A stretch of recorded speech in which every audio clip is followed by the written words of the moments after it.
You might think that the answer to this question is a straightforward yes, but if you've been watching my videos, you'll know that there is nothing straightforward in this world of sexual abuse. The problem that I see is that many people who choose to report the crimes to the police do so for a number of reasons. Some people want to see their offender punished, some people want their day in court, but for most people there is normally one deciding reason that gave them the courage to walk into that police station. They will say something like, "I just don't want them to do what they've done to me to someone else. I want the abuse to stop here." They are performing a civic duty. They're protecting you, me, and our kids from a sex offender. We need victims to report these crimes to the police, but doing so comes with a price that most of us wouldn't be willing to pay. Reporting a sex offence is extremely difficult. It can feel like everything has been taken out of your hands. It can feel like your own behaviour and motives are on trial. And it can mean placing your life on hold for months or even years at a time when what you really need to be doing is looking after yourself. Of course, it could be easy to point the finger at police and prosecutors and say that they need to improve so that more people are willing to come forward.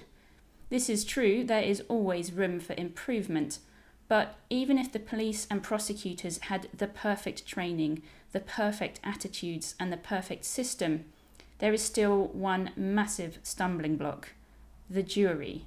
It is the public that decide the outcomes in sex offence cases. The public, quite rightly, want to be protected from sexual abuse, but most of us aren't prepared to look beyond our rigid ideas of what sexual abuse is.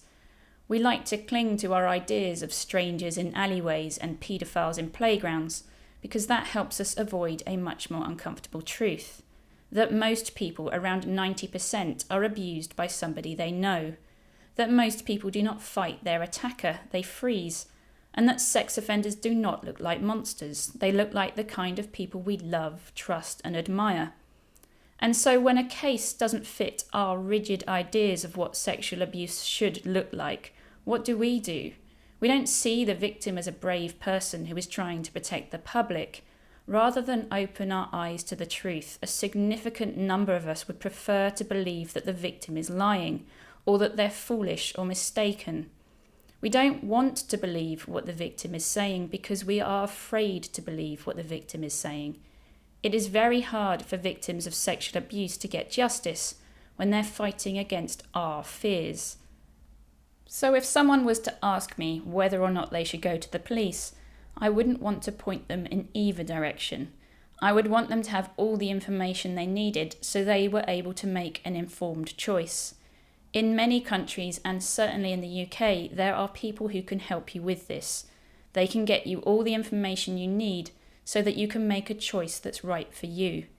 It's important that you consider how you will feel if your case doesn't even go to court, or if the jury return a verdict of not guilty.